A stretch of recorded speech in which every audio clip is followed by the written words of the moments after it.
করবেন। নবীর তরিকার বাইরে পীরের তরিকা, বুজুর্গের তরিকা, আলেমের তরিকা, দেশের তরিকা, দশের তরিকা, এলাকার তরিকা, অন্য কারো তরিকায় করবেন না। যদি করেন আপনার আমল আল্লাহর দরবারে কবুল হবে না। ভাই এটা বললেন কিসের ভিত্তিতে? আল্লাহ তাআলা কোরআন মাজিদে বলেছেন আর নবী সাল্লাল্লাহু আলাইহি ওয়াসাল্লাম হাদিসে বলেছেন। আমি একটা আয়াত আর একটা হাদিস বলছি। সূরা আলে ইমরান 31 নম্বর আয়াত। আমার আলোচনার আগে যিনি আলোচনা করছেন তার আগে যিনি আলোচনা করছেন তিনি আয়াতটা বলেছেন। আয়াতটা কি দেখেন, তিনি বলছেন কুল ইন কুনতুম তুহিব্বুনাল্লাহ, হে আল্লাহর নবী তুমি মানুষকে বলো, ইন কুনতুম তুহিব্বুনাল্লাহ, তোমরা যদি আল্লাহকে ভালোবাসো। আল্লাহ আপনাদের প্রশ্ন করেছেন আপনারা কি আল্লাহকে ভালোবাসেন না শত্রু মনে করেন? সবাই জবাব দেন, আল্লাহকে ভালোবাসেন না আল্লাহকে শত্রু মনে করেন? আমরা ভালোবাসি না?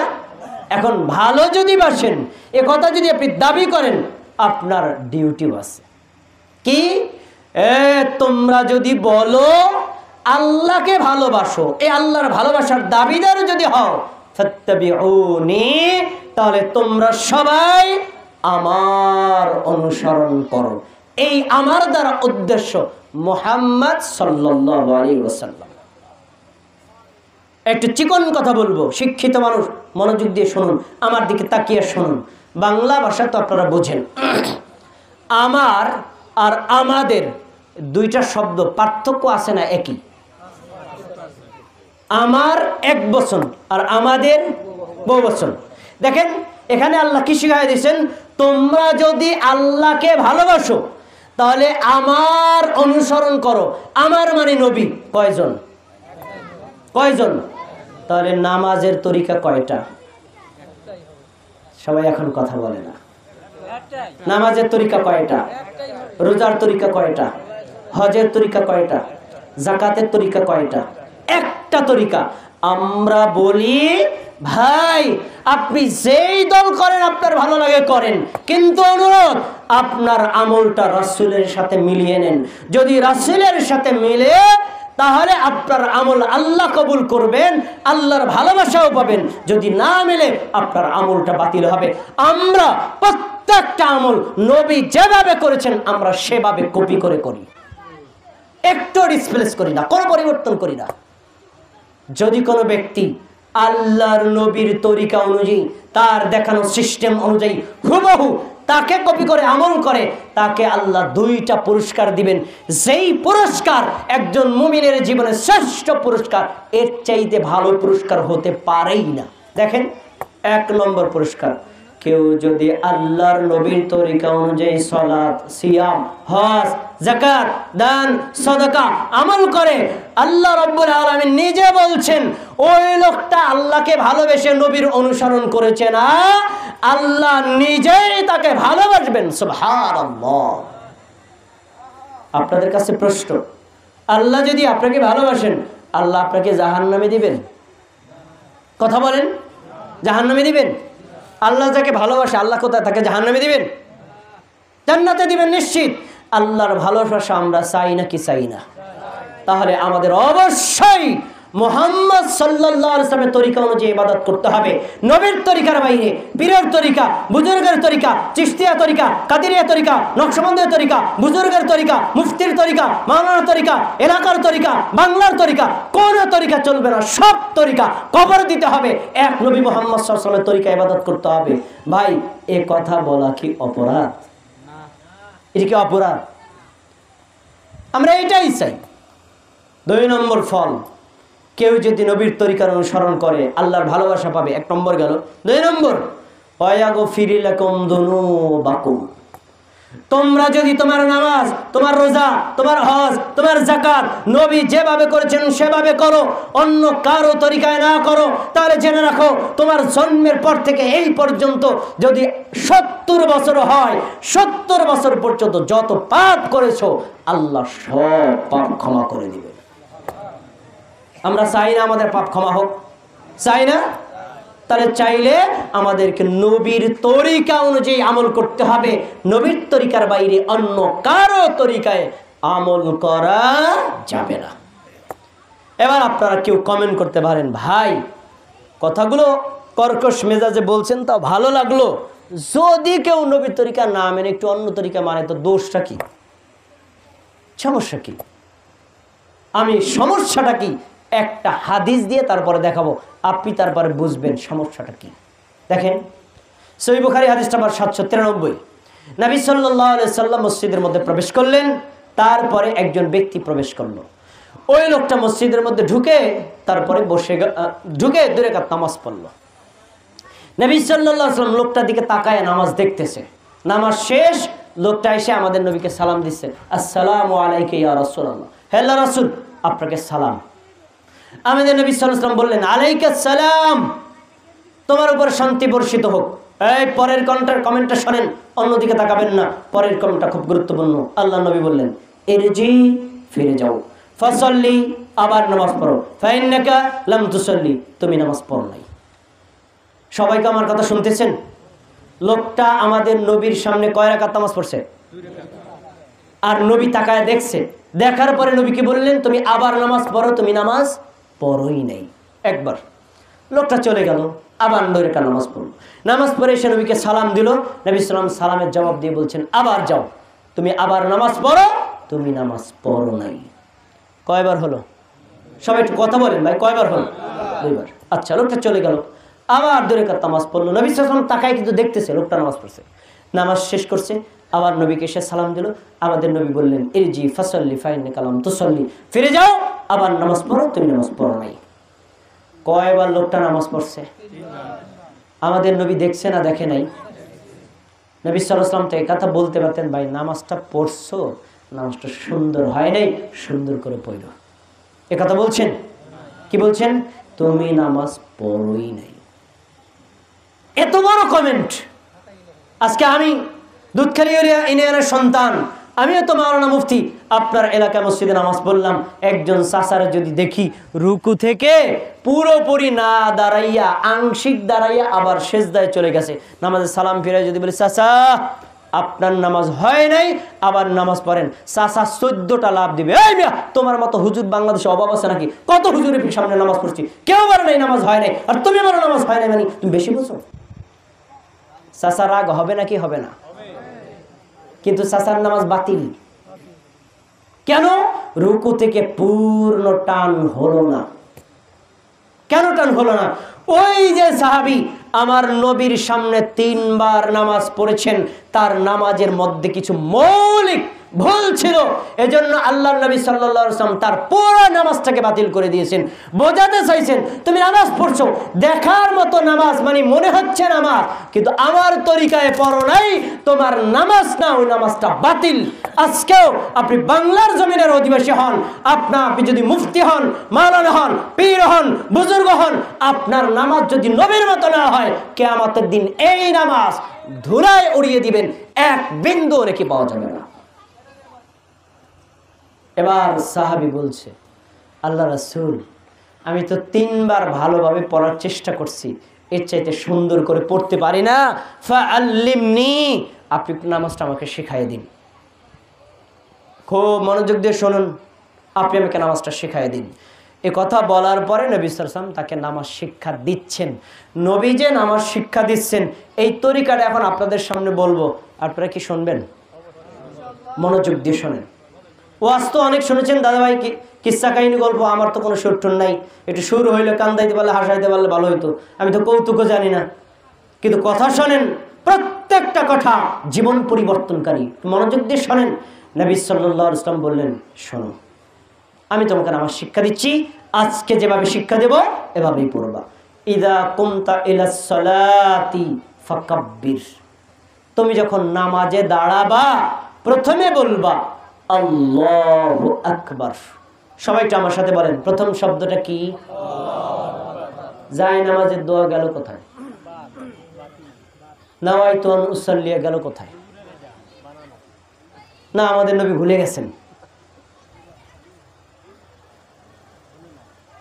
মানে আপনাদের বিবেককে জাগ্রত করার জন্য বলছি, যায় নামাজের দোয়া গেল কোথায়?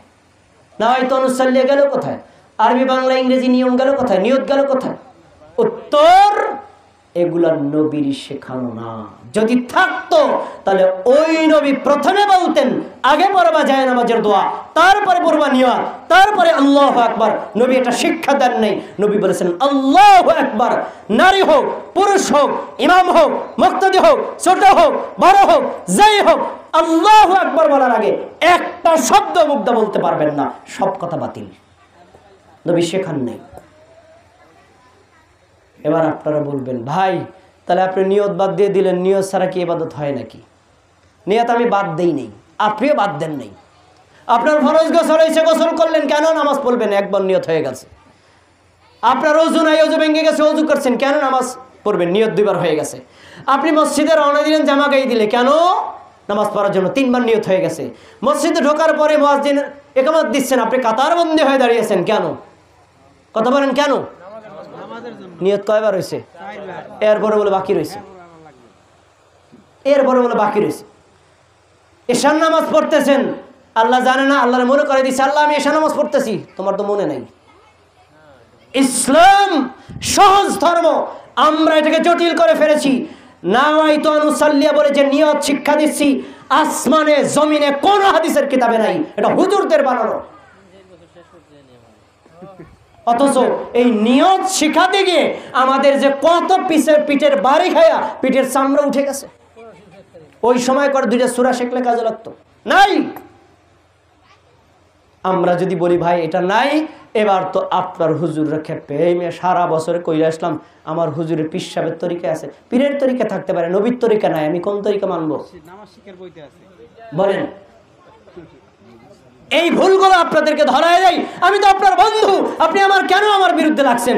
আমি যদি এলাকায় ওয়াজ করতে আসি, আপনি বলবেন শহীদুল ইসলাম আমার কলেজার ভাই, এখানে সে ওয়াজ করবে, আমি তাকে পাহারা দিব, আপনি আমার বন্ধু না? আল মুসলিম আখুল মুসলিম, এক মুসলমান আর এক মুসলমান ভাই। আল মুসলিম মিরাতুল মুসলিম, এক মুসলমান আর এক মুসলমানের আয়না। আয়না দেখলে যেমন চেহারার মধ্যে ময়লা থাকলে আপনাকে বলে দেয়, এ আব্দুল্লাহ তোর চেহারা চোখের মধ্যে আছে, ময়লা আছে, পরিষ্কার কর। আয়না আমার বন্ধু, আমিও তো আপনার বন্ধু, আমি আপনার ভুলটা ধরাই দিছি। আপনি আমি ওয়াজ করতে আসতে পারি, মানে ওয়াজ করতে দিব না কেন? সত্য কথা বলি তাই, সত্য কথা বলি তাই, এটা কি অপরাধ? মনের কষ্ট বলছি, আপনি আমার ভাই, মনের কষ্টে বলছি, আপনি আমার ভাই, কেন আপনার সাথে আমার রাগ? আমি আলোচনা করব, আপনি একজন আলেম চুপ করে শুনবেন, আপনি আলোচনা করবেন, আমি চুপ করে শুনবো। আমার আগে 2 জন আলেম আলোচনা করেছেন, আমি শুনি নাই, নাকি তার সাথে মারামারি লাগাই দিছি? এটাই তো আদব লক্ষণ। বড় দুঃখের বিষয়, সাধারণ মানুষ উদার হলেও আলেমরা এখনো পর্যন্ত সংকীর্ণ মন মানসিকতার মধ্যে বসবাস করে। এবার শুনুন, নবীর নামাজ শিক্ষা দিচ্ছে, প্রথমে কি বলবা মনে আছে? আপনারা কি আল্লাহু আকবার বলেন নাকি বলেন না? এটাই হলো তাকবীরে তাহরিমা। মনে রাখেন, তাকবীরে তাহরিমা, আল্লাহু আকবার যদি কেউ না বলে তার সালাত বাতিল। 1, এটা আপনারা বলেন। 2 নম্বর, সুম্মা করা মা তায়াসসারা মাকা মিনাল কোরআন, এরপরে কোরআনের যে অংশটা তোমার জন্য সহজ সেটা তুমি পড়ো। কোরআনে 114টা সূরা আছে, এই কোন সূরাটা বেশি সহজ বলতে পারেন? সূরা ফাতিহা। অনেক হিন্দু এটা মুখস্থ পারে, সূরা ফাতিহাটা সবচেয়ে বেশি সহজ। তো আল্লাহর নবী বললেন কোরআনের যেটা সবচেয়ে সহজ মানে সূরা ফাতিহা পড়ো। আপনারা কি সূরা ফাতিহা পড়েন? পড়েন না? পড়েন। ইমাম হলে পড়ে, আর একা একা নামাজ আদায় করলে পড়েন, কিন্তু মুক্তাদি হলে পড়েন না। এই তো আহলে হাদিসরা পড়ে আর আপনারা পড়েন না। আচ্ছা, এটা আমি দ্বন্দ্ব করলাম না, কিন্তু সূরা ফাতিহা পড়ার তো পক্ষে আমরা, তাই না? আচ্ছা, পড়লেন, 2টা গেল। 3 নম্বর, সুম্মার কাহ, তারপরে তুমি রুকু করো। আমরা কি রুকু করি? করি না? আচ্ছা, 3 নম্বর আমল করছেন। এবার আমি ধরবো 4 নম্বর, তুমি রুকু করো, আমরা করলাম। রুকুতে যাওয়ার পরে নবীর একটা শব্দ আছে, হাত্তা তাতমাইন্না রাকিআন। মা বোনরা, আপনারা ঘরে বসে মনোযোগ দিয়ে কথাগুলো শোনেন। রুকু শুধু করলেই হবে না, প্রশান্ত চিত্তভাবে রুকু করতে হবে। নবী কি বললেন? শুধু রুকু করলেই হবে না, হাত্তা তাতমাইন্না রাকিআন, প্রশান্ত চিত্তভাবে রুকু করো। এখন প্রশান্ত চিত্তভাবে রুকু কি আমি আপনাকে দেখাই। আল্লাহু আকবার, সুবহানাল্লাহ, সুবহানাল্লাহ, সুবহানাল্লাহ, সামি আল্লাহু লিমান হামিদা, আল্লাহু আকবার, রব্বানা। এটা কি প্রশান্ত চিত্ত?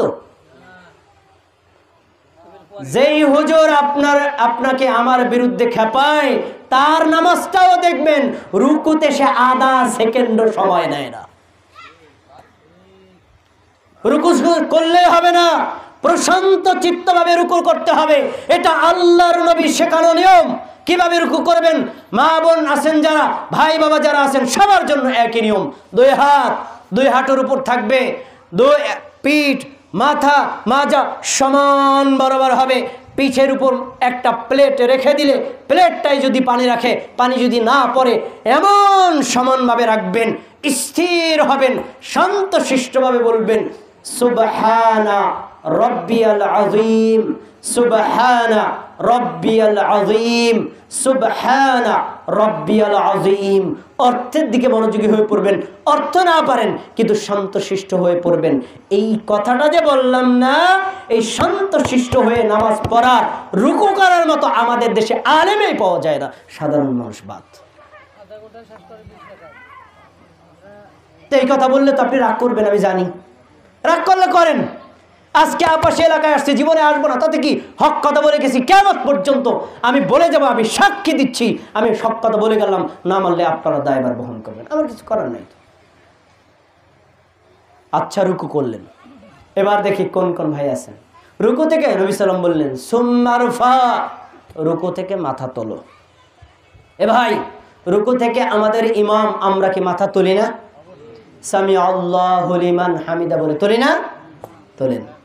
কিন্তু আপনি দেখবেন আপনার মসজিদের ইমাম, আপনার মসজিদের মুয়াজ্জিন, আপনার এলাকার মুফতি মাওলানা, আপনার এলাকার মসজিদের সভাপতি, সেক্রেটারি অনেকেই আছে, রুকু থেকে তারা 90 ডিগ্রি অ্যাঙ্গেলে সোজা হয়।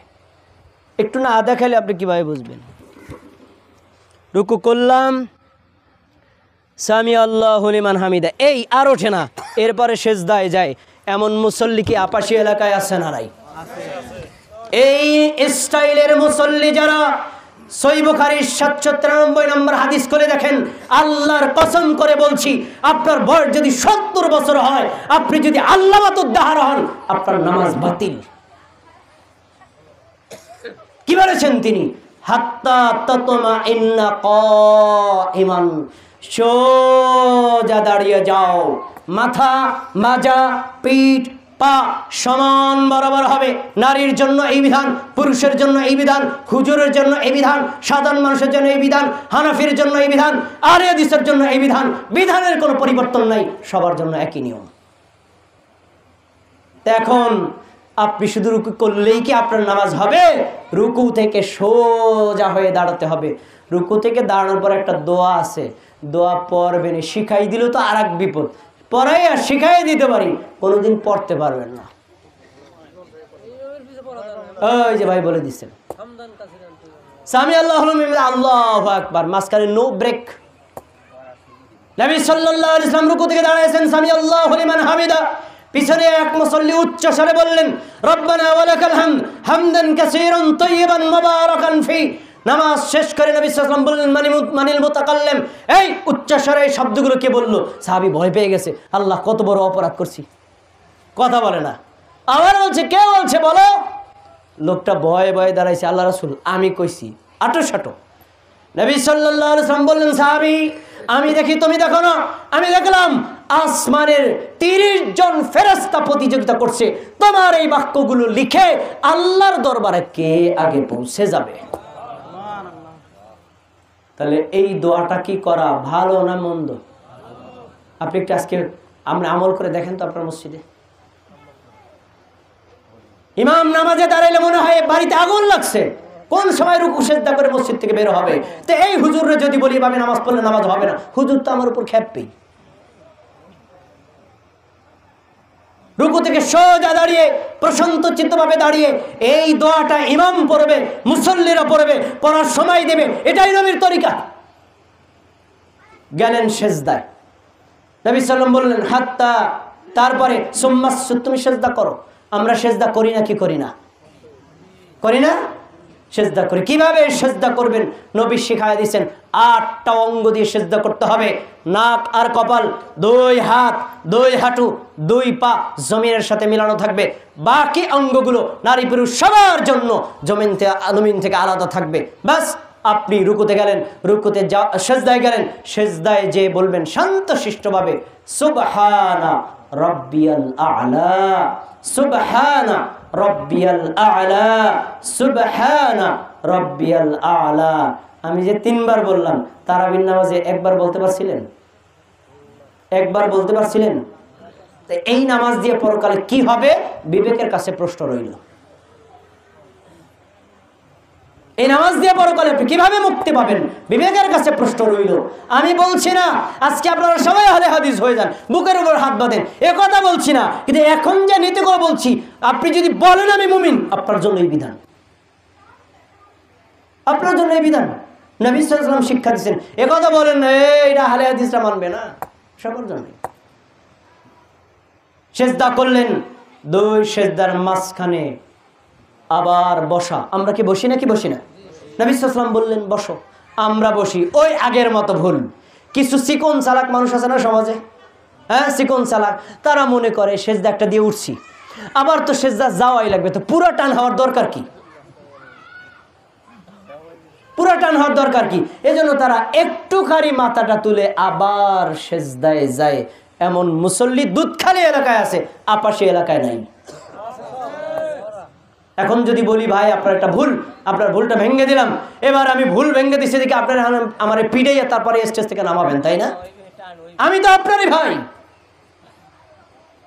আমি তো আপনারই ভাই, আপনার ভুলগুলো আমি ধরাই দিচ্ছি। এবার আর একটা কথা বলবো, 2 সেজদার মাঝখানে আপনারা বসেন, আমি জানি, কিন্তু বেশিরভাগ কিছু কিছু মুসল্লি পুরোপুরি টান হয় না, মাথা মাজা পিঠ সমান বরাবর হবে। শুধু বরাবর হলেই হবে না, একটা দোয়া আছে পড়তে হবে। আর দোয়াটা শিখাই দিলে আর এক বিপদ। যদি শিখাই দেই, আজকে ফজরের নামাজে পড়েন, তাহলে তো ফজরের নামাজে পড় বলে ইমাম সাহেব দোয়াটা তো পড়তে পারলাম না। এই মিয়া তুমি ওই যে গতকাল ওখানে গেছিলা তাই না, এই তো ভেজাল বাজাইতে আইছো।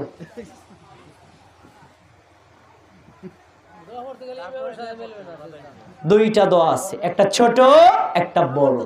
শোনেন, 2 সেজদার মাঝখানের দোয়া, এটা শুধু আহলে হাদিসের জন্য না, আর এটা শুধু মুসল্লিদের জন্য না, ইমামের জন্য, মুক্তাদির জন্য। যদি ইমাম না পড়ে মুসল্লিরা তাকে সময় দিবে, আপনি এখন থেকে পড়বেন। যদি সে না পড়ে আরো সময় দিবে। 1 সপ্তাহ না পড়ে আসসালামু আলাইকুম, আপনার বেডিংটা নিয়ে রওনা দেন। এটা মসজিদ কমিটির দায়িত্ব। কেন দায়িত্ব আমি বলছি। আমি জানি আপনার এলাকায় মোনাজাত ফরজ নামাজের পর করা যাবে নাকি যাবে না, কিলাকিলি আছে, আমি জানি, কিন্তু আমি আপনার একটা ঐক্যমতের সিদ্ধান্ত বলে যাব, এটার ব্যাপারে আপনি কেউ কিলাকিলি করতে পারবেন না। ফরজ নামাজের পর মোনাজাত 24 ঘন্টা করেন, আমি আপনারে মানা করব না, কিন্তু আপনি আমাকে বলেন 2 সাজদার মাঝখানে দোয়া কবুল হয়। আল্লাহর নবী সাল্লাল্লাহু আলাইহি ওয়াসাল্লাম পড়েছেন, সাহাবীরা পড়েছেন, তাবেঈরা পড়েছেন, 4 মাযহাবের ইমামেরা পড়েছেন, আপনি পড়েন না কেন? আপনার কি দোয়া লাগবে না? দেখেন 2 সাজদার মাঝখানে কি দোয়া নবী সাল্লাল্লাহু আলাইহি ওয়াসাল্লাম বলছেন, আল্লাহুম্মা গফিরলি, আল্লাহ আপনি আমাকে ক্ষমা করেন, ওয়ারহামনি, আল্লাহ আপনি আমাকে দয়া করেন, ওয়াজবুরনি, আমাকে সক্ষমতা দান করেন, ওয়াআফিনি, আমাকে মর্যাদা করেন, ওয়ারফানি, আমার মর্যাদা বাড়িয়ে দেন, ওয়ারযুকনি, আমার রিজিক দান করেন। এগুলো কি দোয়া না? এগুলো কি মোনাজাত না? যেই হুজুর ফরজ নামাজের জন্য মোনাজাত দিতে ব্যস্ত, সেই হুজুর 2 সাজদার মাঝখানে 1 সেকেন্ডও সময় দেয় না। ও জানেই না মোনাজাত কখন করতে হয়। মোনাজাতে আসল সময় তো 2 সাজদার মাঝখানে, তো এই সময়টা তুমি দিলা না কেন? নারীর জন্য এই বিধান, পুরুষের জন্য এই বিধান, আলেমের জন্য এই বিধান, সাধারণ মানুষের জন্য এই বিধান, প্রত্যেকটা মানুষের জন্য এই বিধান। 2 সাজদার মাঝখানে দোয়া পড়তে হবে। এটা ইমামকেও দিতে হবে, আপনাকেও দিতে হবে। এই নীতি কোনো নির্দিষ্ট গ্রুপের জন্য না, এটা আল্লাহর নবীর শেখানো নিয়ম বলছি। আচ্ছা 2 সেজদার মাঝখানে দিলেন, তারপরে আবার আরেকটা সেজদা দিলেন আগের মতো, নবী সাল্লাল্লাহু আলাইহি ওয়াসাল্লাম তাকে 1 রাকাত শেখানোর পরে তাকে কমেন্ট করছেন, আমার সাহাবী শোনো, তুমি আমার সামনে 3 বার নামাজ পড়ছিলা আর আমি 3 বার বাতিল করলাম কেন? এই 14টা পয়েন্ট বলেছি, এই 14টার একটা অথবা একাধিকটা তুমি ভুল করছিলা, এজন্য তোমার নামাজটাকে আমি পুরো বাতিল করেছি। আজকে যে নিমন শিক্ষা দিলাম, প্রত্যেক রাকাত নামাজ তুমি এভাবেই আদায় করবা। আপনারা কি এভাবে আদায় করতে রাজি আছেন? রাজি আছেন ইনশাআল্লাহ? এই তরিকা কি আহলে হাদিসের তরিকা না, এটা সবার উন্মুক্ত তরিকা। বেশি কথা হয়ে যাচ্ছে তাই না? আর মাত্র 5 মিনিট, বিরক্ত করবো আপনাদেরকে। 5 মিনিট আছেন তো? খেয়াল করে শুনবেন ভাই, একটু মনোযোগ দিয়ে শুনেন। এবার আসুন ইখতিলাফি মাসআলা। নামাজের এবং অন্যান্য আমলের মাসআলা 2 প্রকার। কিছু মাসআলা আছে ইমামদের মতভেদ আছে, আর কিছু মাসআলা আছে ইমামদের কোনো মতভেদ নাই। খেয়াল করে শোনেন। যেমন আপনি কি বুকের উপর হাত বাঁধবেন, নাকি বুকের নিচে বাঁধবেন, নাকি নাভির উপর বাঁধবেন, ইমামদের মতভেদ আছে। আপনি রুকুতে যাওয়ার আগে 2 হাত কাঁধ বরাবর উঠাবেন, রুকু থেকে ওঠার পর 2 হাত কাঁধ বরাবর উঠাবেন, নাকি না উঠাইয়া ওইভাবে রুকুতে যাবেন হাত ছেড়ে দিয়ে, ইমামদের মতভেদ আছে। আপনি কি উচ্চ স্বরে আমিন বলবেন না নিম্ন স্বরে আমিন বলবেন, এ বিষয়ে মতভেদ আছে। যেই জায়গাতে ইমামদের মতভেদ আছে, উভয় পক্ষের দলিল আছে, কারো দলিল সহি, কারো দলিল জয়ীফ হোক, দলিল তো আছে, মত তো আছে, সেই ক্ষেত্রে একজন আলেম, একজন মুসল্লি, মসজিদ কমিটির সদস্য, মুসল্লিরা হবে উদার। আপনি যদি মনে করেন বুকের উপর হাত বাঁধাটা সহি, আপনি আমল করবেন। আমি যদি মনে করি নাভির উপরে হাত বাঁধাটা সহি, আমি নাভির উপর আমল করব। আপনি আমার শত্রু না, আমি আপনার শত্রু না, এক্ষেত্রে আমরা উদার, আপনি আমি পাশাপাশি দাঁড়িয়ে নামাজ পড়ব। এটা ইসলামের শিক্ষা। খেয়াল করুন। আর কিছু বিষয় আছে ইমামদের কোনো মতভেদ নাই, পৃথিবীর সব ইমাম একমত, এই জায়গাতে কোনো ছাড় নাই, নো কম্প্রোমাইজ। ইমামও যদি ভুল করে তাকেও ভুল সংশোধন করতে বলতে হবে, মুসল্লি যদি ভুল করে তাকেও ভুল সংশোধন করতে বলতে হবে, মসজিদের সদস্য যিনি সভাপতি তানিও যদি ভুল করে তাকেও ভুল সংশোধন করতে বলতে হবে, যে এটা ভুল, এটা ভুল করা যাবে না। আমি একটু আগে 14টা নিয়ম বলেছি, এই বিষয়ে পৃথিবীর কোন ইমাম কোনো দ্বিমত নাই। অর্থাৎ এই ক্ষেত্রে ইমামকেও ছাড় নাই, মুসল্লিরও ছাড় নাই। আর একটু আগে যেটা বললাম, জোরে আমিন বলবেন না আস্তে আমিন বলবেন, মতভেদ আছে, ভালো কথা। আপনি যদি মনে করেন আস্তে আমিনটা সহি করেন, আমি যদি মনে করি জোরে আমিনটা সহি, আমি আমল করব, আপনি আমি পাশাপাশি দাঁড়াবো, আপনি আমাকে নামাজ সালাম ফিরে করতে মসজিদ থেকে বাইর হওয়া, এটা কি ইসলামের শিক্ষা? এই শিক্ষা কোথা থেকে পেলেন? পীরের থেকে, বুজুর্গের থেকে, না কোরআন কিতাবে কোথায় আছে বলেন? কোথাও নাই। মতভেদ থাকবে, দলভেদ হবে না। আপনি যদি উচ্চস্বরে আমিন বলেন, আমি যদি আমি আসতে বলি, আপনার আর আমার দল এক দল। যদি আমি আপনার শত্রু না হই, আপনি আমার শত্রু না হন, আপনি শত্রু বানান কেন? সবশেষ এই আমলগুলো ভাই না করলে হয় না, তাই তো ঝগড়া মিটে যায়। আপনাদের মনের অনেকের কথা বাদ দিয়ে দেন ভাই, আমরা সবাই মিলে আস্তে আমিন বলি, তাই তো ঝগড়া থেমে গেল। সবাই মিলে রূপুর পরে রুকুতে গোটার পরে আফেদান করলাম না, এক হয়ে গেল। শোনেন, আপনার কথাটা ভালো, কিন্তু কথার ভিতরে একটা ভুল আছে। ভুলটা কি?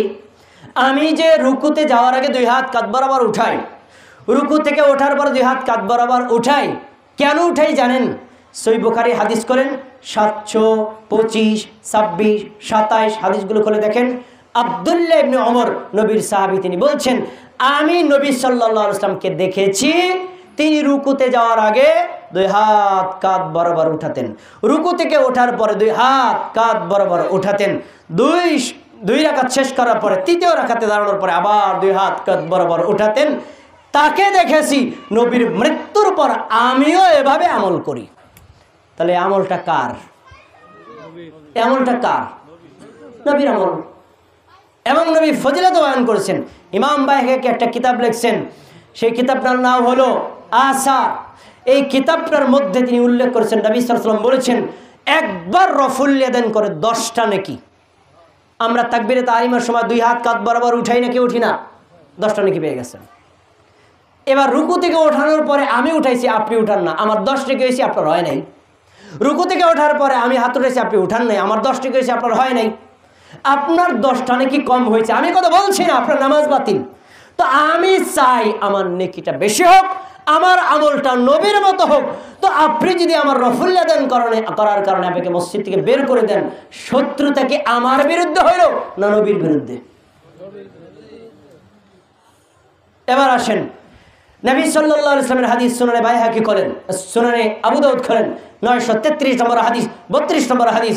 রাসূল সাল্লাল্লাহু আলাইহি ওয়াসাল্লাম গায়রিল মাগদুবি আলাইহিম ওয়ালাদ-দাল্লিন বলতেন, ফাজাহারা বিআমিন, তিনি আমিনের আওয়াজটাকে উঁচু করতেন। ইসলামী ফাউন্ডেশনে হাদিসের অনুবাদ করেছে, নবী সাল্লাল্লাহু আলাইহি ওয়াসাল্লাম জোরে আমিন বলতেন। আপনারা বলেন, জোরে আমিনটা কার আমল? আমি নবীর আমল করি, আপনি আমার শত্রু বানান কে? আপনি করবেন না, আমি আপনার জোর কেন কোনোদিন করবো না। আপনি আমাকে শত্রু বানান কে? আমি তো আপনারই বন্ধু, আমি নবীর অনুসরণ করি। আপনি হাদিসটা জানেন না তাই মানেন না, বাস শেষ, এতটুকু। আপনার সাথে আমার কোনো ঝগড়া বিদ্বেষ কিচ্ছুই নাই। আজকের বক্তব্যে আমি আপনাদের ব্যাপারে কোনো যদি কষ্টের কথা বলি, রাগের কথা বলি, আপনাদের কোনো কষ্ট দেই, আল্লাহর ওয়াস্তে আমি আপনাদের কাছে ক্ষমা চাই। আপনারা ক্ষমা করেছেন তো ইনশাআল্লাহ? 5 মিনিট, আপনাদের কোনো প্রশ্ন থাকলে করেন। কোনো প্রশ্ন আছে? কোনো প্রশ্ন আছে? যদি না থাকে তাহলে আমরা শেষ করে দিই, কোনো সমস্যা নেই। আমরা ঝগড়া করতে আসি নাই, আপনার একটা প্রশ্ন যদি থাকে করবেন। বলে দিচ্ছি তো, বললাম তো, নামাজের মধ্যে মোনাজাত করবেন বলছি, আপনি খেয়াল করেন নাই বলছি। আচ্ছা যাই হোক, আমার আলোচনা শেষ করছি, সব শেষ। একটা আমল বলে আমি আমার আলোচনা শেষ করছি, খুব খেয়াল করে শোনেন। এই আপনার এলাকার লোক, আমি চলে যাব, আপনার নাতির চাইতে আমি ছোট। এখানে যারা আছেন আমার দাদার বয়সে অনেকে আছেন, আপনার নাতির চাইতে ছোট। 2-3টা আমল বলে যাব। আর যদি আপনার এলাকার কোনো হুজুর আসতে নাও দেয়, কিন্তু আমার কথা মনে থাকবে, আমলটা মনে রাখবেন ইনশাআল্লাহ। শোনেন, ফরজ নামাজে সালাম ফিরানোর পরে মোনাজাত করে কি করে না, 2টা গ্রুপ আছে না, আমরা কোনো গ্রুপে যাব না। যার মনে চাই করে করুক, আর যার মনে চায় না করে না করুক। আমরা দেখব আমার নবী কি করেছেন। দেখেন নবী কি করেছেন, আমার দিক তাকান। সালাম ফেরানোর পরে ডান হাত এভাবে ওপেন করবেন, এই করে আঙ্গুল রাখবেন, 33 বার সুবহানাল্লাহ, 33 বার আলহামদুলিল্লাহ, 33 বার আল্লাহু আকবার। সবাই আমার সাথে বলবেন, সুবহানাল্লাহ কয়বার, আলহামদুলিল্লাহ কয়বার, আল্লাহু আকবার কয়বার? 3 33 কত হয়েছে? 99, তাই না? এই আমলটা আপনি করবেন প্রত্যেক ফরজ সালাতের পরে। আর ইমাম করে করুক না করে না করুক, তার লাগে ঝগড়া করার দরকার নেই। কি হবে? নবী সাল্লাল্লাহু আলাইহি ওয়াসাল্লাম বলেছেন, যে ব্যক্তি আমলটা করবে ওই ব্যক্তির আমল নামায় হজের নেকি, উমরার নেকি, যাকাতের নেকি, দানের নেকি, জিহাদের নেকি লেখা হবে। একটা আমল। আবার শুনুন, 33 বার সুবহানাল্লাহ, 33 বার আলহামদুলিল্লাহ, 34 বার আল্লাহু আকবার। এই আমলটা মনে হয় অনেকে করেন, তাই না? ফজরের পর করেন আর আসরের পর করেন, কিন্তু 5 ওয়াক্তেই করা উচিত।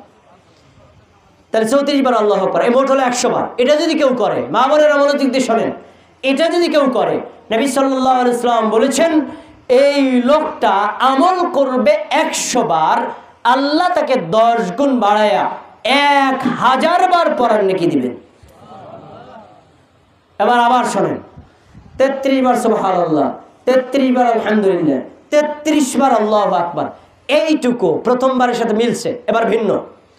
100 বার পূর্ণ করার জন্য বলবেন, লা ইলাহা ইল্লাল্লাহু ওয়াহদাহু লা শারীকা লাহু লাহুল মুলকু ওয়া লাহুল হামদু ওয়া হুয়া আলা কুল্লি শাইইন কাদির। এই হলো এক, আগের 99 কত হইছে? 100।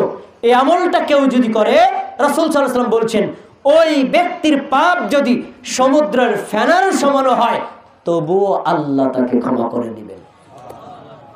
3 ভাবে গেল না? এবার আরেকটা পদ্ধতি বলে যাচ্ছি, যা আপনার এলাকার মুফতি সাহেব জানে না। শোনেন, ফরজ সালাতে সালাম ফেরানোর পরে 10 বার সুবহানাল্লাহ, 10 বার আলহামদুলিল্লাহ, 10 বার আল্লাহু আকবার। 3 10 কত হয়?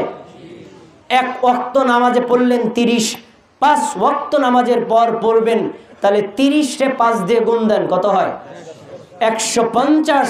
নবী সাল্লাল্লাহু আলাইহি ওয়াসাল্লাম বলেছেন, ওই ব্যক্তি দুনিয়াতে পড়বে 150 বার, আল্লাহ তাকে 10 গুণ বাড়ায়া 1500 বার পড়ার নেকি দিয়ে দিবেন। আমলগুলো কি করতে রাজি আছেন না ইনশাআল্লাহ? আবার যাই ঝগড়াঝাড়ি করেন না, মনোজাত কেটা করে না করেন, যার মনে চায় করে করুক, আমি এই আমলগুলো করব। মনে থাকবে না ইনশাআল্লাহ? এই আমলগুলো করব। সবশেষ আমার মা বোনেরা কথা শুনেছেন, তাদের উদ্দেশ্য ছোট্ট একটা নসিহত, তারপরে আমি আলোচনা শেষ করছি। ভাই, আপনাদের কাছে একটা প্রশ্ন, পুরুষদের জন্য জান্নাতে যাওয়া সহজ না নারীদের জন্য সহজ? এবার সম্পূরক প্রশ্ন, নারীরা বেশি জাহান্নামে যাবে না পুরুষরা? উল্টা। উল্টা কেন জানেন? উল্টার একটা কারণ আছে। দেখেন, শয়তান আমাদেরকে জাহান্নামে নেওয়ার জন্য এমন কৌশল করে, যেই কাজটা করলে আপনি জাহান্নামে যাবেন ওইটাই আমাদেরকে শেখায়। আপনি আজকে মাদারীপুর শহরে যান, মস্তবাবুর বাজারে যান, দেখবেন পুরুষ যারা আছে তারা হাঁটবে, তাদের পায়ের দিকে তাকাবেন, 100 জন পুরুষ গেলে 90 জন পুরুষের লুঙ্গি আর প্যান্ট টাকনুর নিচে না উপরে। এবার 2-4 জন মেয়ে দেখে, আমি দেখার জন্য বলছি, এটা আপনারাও দেখেছেন, দেখবেন 2-1 জন মা বোনও যাচ্ছে, কিছু বোনও যাচ্ছে। যদি 10 জন মা আর বোন যায়, তার ভিতরে 10 জনের 9 জনেরই কাপড় কোথায়? নিচে না উপরে। অথচ নবী সাল্লাল্লাহু আলাইহি ওয়াসাল্লাম বলেছেন, পুরুষ টাকনুর উপরে পোশাক পরবে, টাকনু খোলা রাখবে।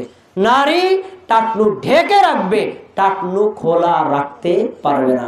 নবী যা বলছেন, বাঙালিরা টোটাল উল্টা, সম্পূর্ণ উল্টা। তাহলে জাহান্নামে যাবে না কেন? তা আমি একটা হাদিস বলছি মা বোনদের জন্য, মা বোনের একটু মনোযোগ দিয়ে শোনেন। মা বোনদের জন্য জান্নাতে যেতে আল্লাহ নবী সাল্লাল্লাহু আলাইহি ওয়াসাল্লাম 4 দফা কর্মসূচি ঘোষণা করেছেন। 1, যেই মা বোন 5 ওয়াক্ত নামাজ পড়বে। 2, রমজান মাসের রোজা রাখবে। 3, নিজের লজ্জাস্থানের হেফাজত করবে, মানে স্বামী ছাড়া লজ্জাস্থান অন্য কোন পুরুষকে ব্যবহার করতে দিবে না, জেনা ব্যভিচারে লিপ্ত হবে না। 4 নম্বর, ওয়া আতাআত বালাহা, স্বামীর আনুগত্য করবে। কয়টা গেল? কয়টা? আবার শোনেন, 5 ওয়াক্ত নামাজ, আপনারা বলেন, রমজান মাসের রোজা, লজ্জাস্থানের হেফাজত, স্বামীর আনুগত্য। কয়টা হইল? এই 4 কর্মসূচি যদি কোনো মা, কোনো বোন, কোনো স্ত্রী, কোনো কন্যা পালন করে, আমার নবী বলেছেন, দাখালাতিল জান্নাতু সাবআতা মিন আইয়ি শাআত, কিয়ামতের দিন আল্লাহ তাকে জান্নাতের 8টা দরজা খুলে দিয়ে বলবেন, এই মার বোন, 8টা দরজার কোন দরজা তোমার ভালো লাগে, ওই দরজা দিয়েই জান্নাতে ঢুকে যাও। সুবহানাল্লাহ। আপনি পৃথিবীতে একটা হাদিস দেখাতে পারবেন না পুরুষদেরকে বলা হয়েছে যে 10টা কাজ করলেই জান্নাত, নাই। কারণ পুরুষের হাজারো কর্ম আছে যা জান্নাতে যাওয়ার জন্য কিন্তু এর জন্য কঠিন। মা বোনদের জন্য সহজ না কঠিন? এই যে 4টা কাজ বলছি না, এই 4টা কাজ মা বোনদের জন্য, পুরুষদের একটাও ওখানে নাই। আছে? নাই? পুরুষদের একটা কাজও ওখানে নাই, আসেনি? নামাজ শুধু মা বোনরা পড়বে, পুরুষরা? রোজা মা বোনরা রাখবে, পুরুষরা? লজ্জাস্থানের হেফাজত শুধু মা বোনরা করবে, আপনারা করবেন না। এই 3টা আমল আম সবার জন্য, একটা আমল মা বোনদেরকে অতিরিক্ত দেওয়া হয়েছে, স্বামীর আনুগত্য। আল্লাহ তাবারাকা ওয়া তাআলা আজকের আলোচনার মাধ্যমে আমরা যে কথাগুলো শুনেছি, শিখেছি, আমাদের প্রত্যেককে হৃদয়ে ধারণ করে আমল করার তৌফিক দান করুন। সবাই বলেন আমিন। মাজলিস শেষ করার পরে আমাদের সমাজে সম্মিলিত মোনাজাত হয়। নবী সাল্লাল্লাহু আলাইহি ওয়াসাল্লাম এটা সুন্নাত ছিল না, বরং তিনি মাজলিস শেষ করার পরে মৌখিকভাবে দোয়া করতেন। আমরা সেই দোয়াটাই পড়ব, তারপরে মজলিস শেষ করব। আপনাদের জন্য মনে হয় খাবারের ব্যবস্থা করেছেন, আপনারা খাবার নিয়ে যাবেন। আল্লাহ আপনারা এখানে যারা উপস্থিত আমাদের সবাইকে আপনি নেক বান্দা হিসেবে কবুল করেন। আমরা যারা অসুস্থ আমাদের সবাইকে সুস্থ রাখেন। আমাদের এলাকার আলেম ওলামা যারা সাধারণ সবাইকে হেদায়েত দান করেন। আমাদের মা বোনদেরকে হেদায়েত দান করেন, মা বোনদেরকে পর্দায় থাকার তৌফিক দান করেন। মুসলমানরা ঐক্যবদ্ধভাবে থাকার তৌফিক দান করেন, মুসলমানদেরকে উদার হওয়ার তৌফিক দান করেন, আমাদের আত্মীয় স্বজন যারা অসুস্থ সবাইকে সুস্থতা দান করেন। সবশেষ এই দোয়াটা আমার সাথে সবাই পড়েন, বলেন সুবহানাকাল্লাহুম্মা ওয়া বিহামদিকা আশহাদু আল্লা ইলাহা ইল্লা আনতা। নুরুল হক ভাই এদিকে আসেন। আস্তাগফিরুকা ওয়া আতুবু ইলাইকা। আল্লাহ রাব্বুল আলামিন আমাদের দোয়াকে কবুল করুন, সবাই বলেন আমিন। ভাই আপনাদের জন্য খাবারের ব্যবস্থা করা হয়েছে, কে এখান থেকে যাবেন না, সবাই খাবার নিয়ে যাবেন। ভাই মানে কিছু টাকা পয়সা তোলা লাগবে না? হ্যাঁ কিছু না, আপনি আমার সেটা হচ্ছে যে আপনার রমজান যে উমরা করতে যে মাহরাম ব্যতীত যে যায়, ধর আমার মা গেল, হুকুম কি? হুকুম কি? ভাইরা আপনাদের একটু 5 মিনিট কষ্ট দিতে বলছেন কর্তৃপক্ষ, মানে খাবারটা প্রস্তুত হয় নাই, একটু সময় দেন আমাকে। ভাই প্রশ্ন করেছেন হজ করতে তো পুরুষও যাবে মহিলাও যাবে, এখন পুরুষ উন্মুক্ত, সে একা যেতে পারে, নারী একা যেতে পারবে কি না, এবং যদি যায় সঙ্গে নিয়ে কাকে নিয়ে যাবে, এই মাসআলা আমাদের দেশের অনেক মানুষ জানে না। এমনকি আমি নাম বলবো না, বাংলাদেশের প্রাইম মিনিস্টার তিনি হজ করতে গেছেন কিন্তু তার সাথে মাহরাম একজন পুরুষ নাই। শুনুন, 3 দিনের বেশি যদি সফর কোনো নারী কোনো মা বোন করে তাহলে অবশ্যই তাকে মাহরাম সঙ্গে নিয়ে যেতে হবে। মাহরামকে নিজের বাপ, নিজের ভাই, নিজের সন্তান, নিজের নাতি, নিজের আপন জামাতা, এই রকম নিজের আপন চাচা, আপন মামা, এমন লোক হলো মাহরাম মানুষ যাদের সাথে স্থায়ীভাবে বিবাহ হারাম। এই ধরনের কোনো পুরুষকে সঙ্গে নিয়ে যদি হজ করতে যায় তার হজ হবে, যদি এরকম কোনো সঙ্গে নিয়ে না যায় তাহলে তার হজ আল্লাহর দরবারে কবুল হবে না, কারণ তিনি একটা ফরজ হুকুম লঙ্ঘন করেছেন। অতএব আমরা এ বিষয়ে সতর্ক থাকব। পাশাপাশি শুধু হজের জন্য না, আমাদের অনেক মা বোনেরা মেয়েদেরকে চট্টগ্রাম পাঠায় দেন, রাজশাহী পাঠায় দেন, মেয়ের সাথে কেউ নাই, মায়ের সাথে কেউ নাই, বোনের সাথে কেউ নাই, এরকম সফরে কখনো মাহরাম ছাড়া দেওয়া যাবে না, এটা ইসলামী শরীয়ত অ্যালাউ করে না। ঠিক আছে, আমরা আমাদের শেষ করছি, খাবারটা দিয়ে দেন। আসসালামু আলাইকুম ওয়া রাহমাতুল্লাহি ওয়া বারাকাতুহু।